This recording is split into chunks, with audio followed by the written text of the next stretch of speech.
Hello grade 9 students. Good day to all. This lesson focuses on the analysis of the different myths or misconceptions about substance use and abuse. You will discover and describe the signs and symptoms of drug use and abuse among Filipino teenagers. You will be provided with information about the topic. Activities are given to further enhance your current knowledge, skills, and attitudes towards the said topics. Learning Task 1. Answer the following questions. What do you know about drug use? What are the signs and symptoms of drug abuse? In the first activity, you were able to give your own view about the use of drugs and the possible signs and symptoms of drug abuse. This means that everyone has their own perception about this matter. Do you think that their perceptions are right?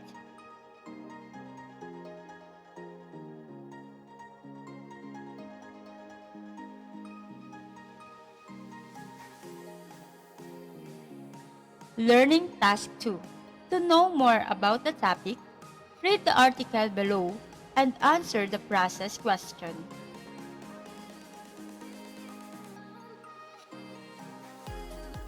Reading time! Let us read! People give several reasons for taking drugs. For some people, they believe that these drugs can make them feel and look good. Certain drugs of abuse produce pleasure or euphoria. Euphoria is the high sensation of feeling good and extremely relaxed. It is a sensation brought about by the chemical reactions of the neurotransmitters in the brain. Thus, drugs affect your brain process. Continuous and prolonged drug use causes a very bad effect on a person. It can change his mental, physical, psychological, and behavioral condition.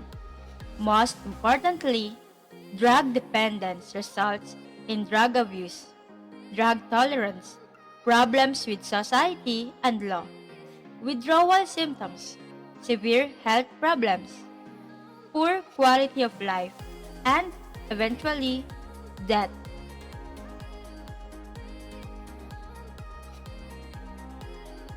You must understand that it is not easy to know and feel the effects of drugs on the body. Effects are not always the same with drug users. A small amount of a substance may create a feeling of pleasure to a person, but the same amount may cause restlessness, stress, or even immediate death to another person. It is important to remember that everyone's brain capacity and function and total body chemistry are different from other persons. Thus, we have different reactions to drugs and substances. Process questions. Kindly answer the following questions. Why do people use drugs? How do drugs affect the brain? How do drugs, when abused, alter the behavior, mental, physical, and psychological conditions of an individual? What was the most important learning you gained from this article?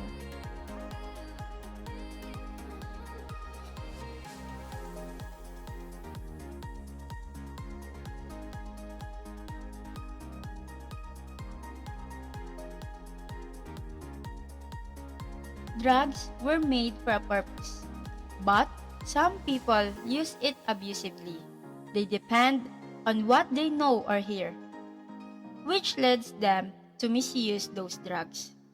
Here are the examples of the myths and misconceptions about drugs of abuse. Myths and conceptions and misconceptions. Drugs of abuse improve memory. Facts about drugs of abuse.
Profile of a drug abuser. The Dangerous Drugs Board listed the following signs and symptoms of drug abuse. It is important to note that having a few of these signs does not immediately make a person a drug user. Therefore, observations of physical, mental, emotional, and social behaviors must be carefully done to confirm if a person is a drug user. Ano ba yung mga signs and symptoms na ikaw ay drug user? Below are some of the signs and symptoms of drug use. Declining interest in studies and work. Ayaw mo nang magtrabaho, ayaw mo na ring mag-aral. Identification with known drug users. Negative outlook in life. Uncontrolled irritation, madaling magalit. Konting dahilan lang, galit na agad. Paranoia, or fear that people always talk and talk about him or her. Parang paranoid, na hindi naman ikaw yung pinag-uusapan, iniisip mo ikaw yung pinag-uusapan nila, ganon. Severe feeling of depression and loneliness. Feeling mo nag-iisa ka na lang sa mundo and super depressed ka, ganon. Complaints of over-fatigue. Psychological or physiological. Frequent involvement in petty fights and crimes. Madalas na involved sa mga away, sa mga gulo, sa mga krimen. Frequent changes of mood and extreme mood swings. Madaling or mabilis magbago yung yung mga emotions nila. Ngayon, masaya, tapos mamaya galit na agad. Yung mood nila mabilis magbago. Lousy physical appearance. Reddish eyes, mapula-pulang mata. Sudden loss in weight, biglang pagpayat. Frequent complaints of headache and stomach pains. Convulsions. Frequent attacks of cough and runny nose. Brown stains on fingertips. Foul body smell. Wearing of sunglasses even at night. Loss of balance. Loss of interest in sports and hobbies.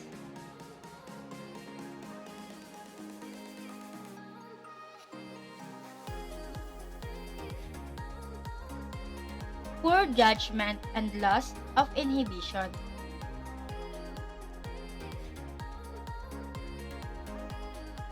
Loss of concentration. Learning Task 3. Interview 3 persons about the concept below. They can be your parents, adult siblings, grandparents, aunt, uncle, or adult cousins. Get their profile and include the following in the interview questions. About your learning task nga pala, ask your teacher kung paano nyo siya isi-send and kung ano bang task yung sasagutan nyo or gagawin nyo.